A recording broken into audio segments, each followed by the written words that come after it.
हमारा कॉन्स्टिट्यूशन हमको fundamental rights provide करता है, जो कि हमें आर्टिकल 14 से लेके आर्टिकल 18 तक में राइट टू इक्वालिटी के बारे में बताते हैं।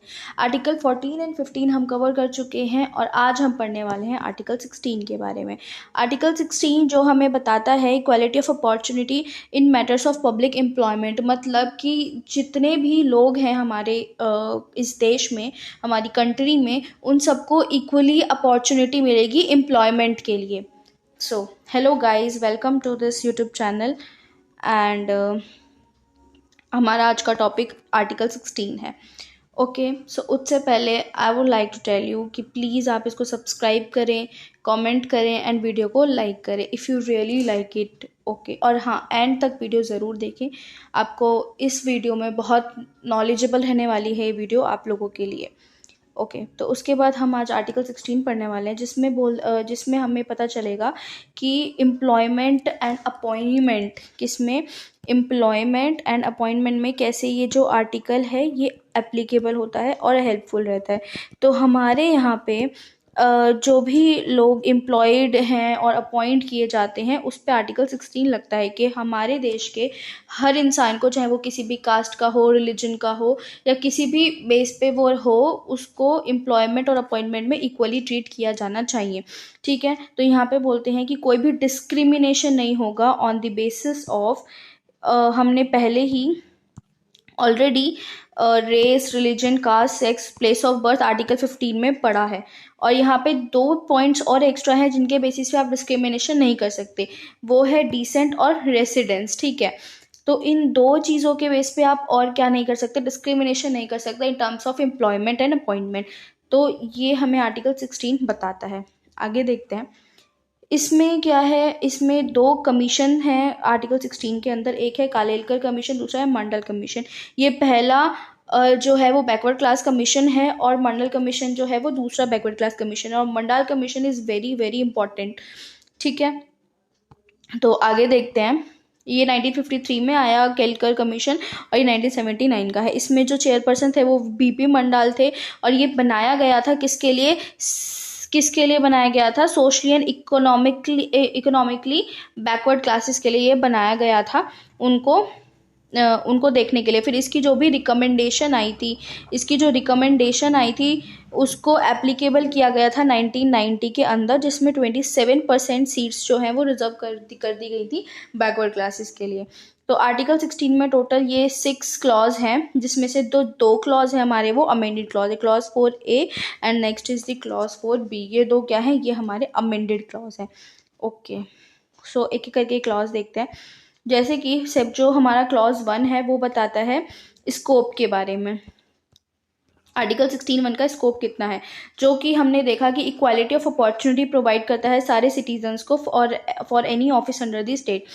क्लॉज 2 में बोला गया 7 ग्राउंड्स बताए गए कि आप इनके बेसिस पे क्या नहीं कर सकते हैं, डिस्क्रिमिनेशन नहीं कर सकते हैं इसके बेसिस पे, जिसमें हमने देखा कि कोई भी डिस्क्रिमिनेशन नहीं होगा in the employment of basis of race, religion, caste, sex, place of birth, descent and residence के बेसिस पे। ठीक है, अब आते हैं क्लॉज 3। क्लॉज 3 हमको रेजिडेंसी के बताता है। बेसिकली देखें तो जो क्लॉज 3 है वो क्लॉज 2 की क्या है? एक्सेप्शन है। Clause 3 is the exception of clause 2, जो provides the exception for reservation on the basis of residence. कुछ स्टेट्स को ये अलाउ किया गया है कि वो अपने जो वहाँ के जो रेजिडेंट हैं उनको पहले एम्प्लॉयमेंट प्रोवाइड करवाएंगे। कौन से हैं? Backward classes and not adequately represented जो नहीं है उनको करवा सकते हैं। उसके बाद ये हमारा था क्लॉज 3। फिर आता है क्लॉज 4 जो कि बैकवर्ड क्लासेस के लिए है, जिसमें बोला गया provides reservation in jobs for backward classes of citizens not adequately presented includes SC ST। इसमें बोला गया कि आप क्या करो, आप इंक्लूड करो SC एंड ST को भी। ठीक है, ये प्रोवाइड करा रहा है रिजर्वेशन किसमें? इन जॉब्स में for backward classes of citizens के लिए विच आर नॉट, जो कि एडुकेटली प्रेजेंटेड नहीं है, और इसमें हमने SC ST को भी इंक्लूड किया। फिर आता है हमारे पास क्लॉज 4 आर्टिकल 16A का। आर्टिकल 16A का जो हमारा ये क्लॉज 4 है, ये किस चीज़ के बारे में बताता है? इसमें 2 amendments I, that is 77th और 85th अमेंडमेंट, जिसमें बोला गया कि आपको पहले क्या था, पहले रिजर्वेशन दिया जाता था बट जॉब्स में दिया जाता था, प्रमोशन में कोई रिजर्वेशन नहीं होता था। बट आर्टिकल 77th अमेंडमेंट से ये क्लॉज लेकर आया गया कि अब क्या करेंगे, आप अब प्रमोशन के अंदर भी रिजर्वेशन प्रोवाइड करवा सकते हैं। ठीक है, अब क्या होगा कि वो जो लॉ है वो एप्लीकेबल हो जाएगा प्रमोशन पे भी। फिर 85th अमेंडमेंट में बोला गया कि रिजर्वेशन इन प्रमोशन, जो भी रिजर्वेशन होगा प्रमोशन में वो विद कॉन्सिक्वेंशियल सीनियरिटी के साथ होगा, और इसका जो इफेक्ट रहेगा वो रेट्रोस्पेक्टिव इफेक्ट रहेगा।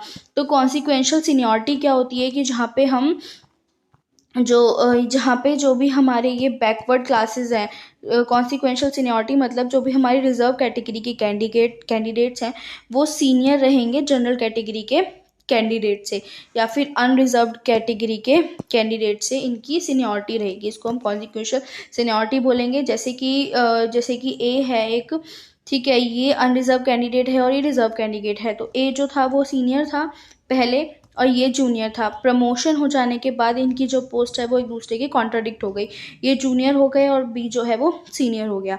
तो इस तरीके से ये कॉन्सिक्वेंशियल सीनियरिटी का मतलब होता है। अब आगे देखते हैं। उसके बाद में फिर हम आते हैं क्लॉज 4B पे। क्लॉज 4B जो है वो बात करता है जो भी हमारी क्या है, अनफिल्ड वैकेंसी है। ठीक है, जो भी क्या रह जाती है, अनफिल्ड वैकेंसी रह जाती है। जैसे कि यहाँ और इसमें थी, ये 81st अमेंडमेंट से आया था क्लॉज 4B। इसमें क्या हुआ था बेसिकली, जैसे इसमें एक रूल आता है that is carry forward rule. इसमें क्या बोला गया कैरी फॉरवर्ड रूल में कि कैरी फॉरवर्ड रूल के बारे में हम यहाँ पढ़ रहे हैं। तो कैरी फॉरवर्ड रूल में बोला गया था जैसे कि लेट से कि लास्ट ईयर की मतलब जो आज अभी कोई वैकेंसी आई है और वो वैकेंसी मान लो कि उसका रिजर्वेशन है 50% का और उसमें से वो फिल हो गई है 30%, या ऐसे नहीं, इसको हम लेते हैं कि भाई टोटल सीट्स निकली थी 100 और 100 सीट्स में से क्या हुआ, 50% सीट्स जो है वो रिमेन रह गई है ना, रिमेनिंग रह गई, ये सीट्स को ऑक्यूपाई नहीं किया गया। तो ये जो 50% सीट्स रहेंगी ये नेक्स्ट ईयर में जाके क्या हो जाएंगी, ऐड कर ली जाएंगी। इसको कहते हैं हम कैरी फॉरवर्ड रूल। ये अगले साल में, जैसे अगले साल का 50% 100% सीट्स आती हैं तो ये 100% में 50 जो है वो ऐड होके हो जाएगा। तो इस तरीके से कैरी फॉरवर्ड रूल था। इसमें फिर क्या किया गया, एक सीलिंग लिमिट लाई गई जो, और बोला गया कि ये, लेकिन ये जो है ये जो है ये सिर्फ 50% तक ही आप क्या कर सकते हैं, कैरी फॉरवर्ड कर सकते हैं। अगर लिमिट जो है वो 50% से ऊपर जाएगी तो ये जो है ये इनवैलिड हो जाएगा। ठीक है, तो इसमें ये था। इसमें केस है एक ये वाला Devadasan versus union of India का केस, और इसमें 50% सीलिंग को जो है बाद में ये रिमूव भी कर दिया गया। Remove the 50% ceiling on reservation, ये 40B अमेंडमेंट में किया गया था। फिर आता है क्लॉज बी में 4B क्लॉज और 81st अमेंडमेंट में किया गया। फिर आता है क्लॉज 5। क्लॉज 5 बात करता है रिलीजियस इंस्टीट्यूशंस की, जैसे कि for appointment of incumbent of religious institutions these provisions इस पे अप्लाई। जैसे कि हमारा कोई लेट्स से कि कोई भी रिलीजियस इंस्टीट्यूशन है और अगर वो उस रिलीजियस इंस्टीट्यूशन का कोई ऑफिस है, उस ऑफिस में अगर वो पर्टिकुलर रिलीजन को ही अपॉइंट करते हैं, पर्टिकुलर रिलीजियस पीपल को ही अपॉइंट करते हैं, तो उस केस में क्या है, ये आर्टिकल 16 क्लॉज 1 और 2 का वायलेशन नहीं होगा, क्योंकि वो एक पर्टिकुलर रिलीजन का है और आप ऐसा कर सकते हैं फॉर अ रिलीजियस पर्पस के लिए। तो ये हमें क्लॉज 5 जो है वो हमें इस चीज़ के बारे में बताता है कि रिलीजियस इंस्टीट्यूशन में आप अपने रिलीजन के लोगों को अपॉइंट करना जो है वो वायलेशन नहीं है आर्टिकल 16 क्लॉज 1 क्लॉज 2 का। ओके, जैसे इसका एक एग्जाम्पल हम दे सकते हैं, इसका एक एग्जाम्पल हो सकता है वक्फ बोर्ड, आपने इसके बारे में सुना भी होगा। ये मुस्लिम्स का होता है, उनकी जो वो रहती है, मतलब मुस्लिम्स के लिए है ये बेसिकली। फिर आता है क्लॉज 6। क्लॉज 6 ये अभी 103rd अमेंडमेंट से आया, ये नया है। इसमें क्या किया गवर्नमेंट ने, इसमें जो है वो एक अनरिजर्व्ड कैटेगरी के लिए लेकर आए, इकोनॉमिकली वीकर सेक्शंस के करके एक कैटेगरी बनाई गई कि जो लोग क्या है इकोनॉमिकली वीकर हैं, जो बिलोंग करते हैं अनरिजर्व कैटेगरी से, बट वो जो बिलोंग कर रहे हैं हमारी अनरिजर्व कैटेगरी से,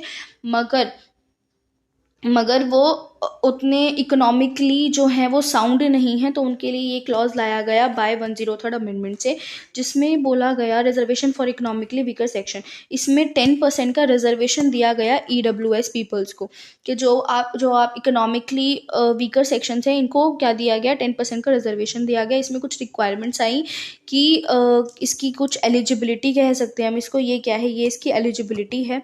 एलिजिबिलिटी आई कि भाई एनुअल इनकम जो है वो लेस देन 8 लाख होनी चाहिए। जिन लोगों की एनुअल इनकम 8 लाख से कम है वही क्या करेंगे, इसके लिए अप्लाई कर सकते हैं, एलिजिबल हैं। लेस जिसका पीपल जिनके जो फार्म लैंड है वो 1 एकड़ से कम है, जिसका जो हाउस है वो 1000 स्क्वायर फीट से कम है इन टाउन और 100 स्क्वायर यार्ड से कम है नोटिफाइड म्यूनिसिपल एरिया में, तो ये लोग जो हैं ये इकोनॉमिकली वीकर सेक्शन के लोग हैं और ये क्या कर सकते हैं, ये कोटा ले सकते हैं, 10% का रिजर्वेशन ले सकते हैं जाके एजुकेशनली, और ये एजुकेशन में भी ले सकते हैं जो आर्टिकल 15 में बताया गया है, और ये एम्प्लॉयमेंट में भी ले सकते हैं जो कि आर्टिकल 16 क्लॉज 6 में बताया गया है।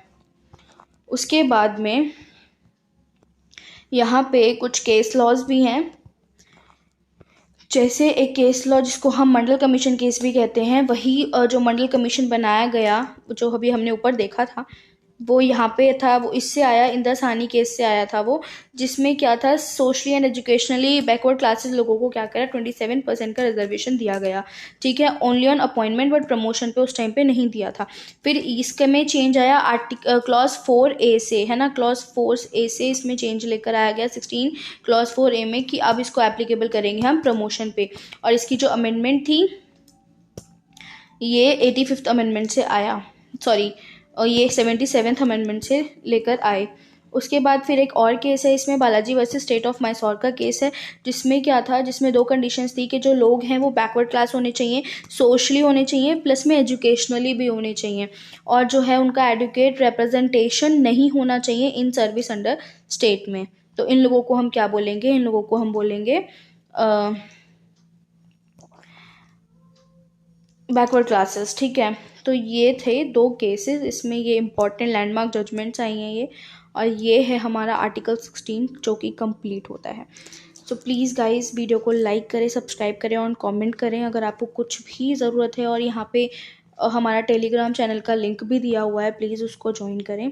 Thank you.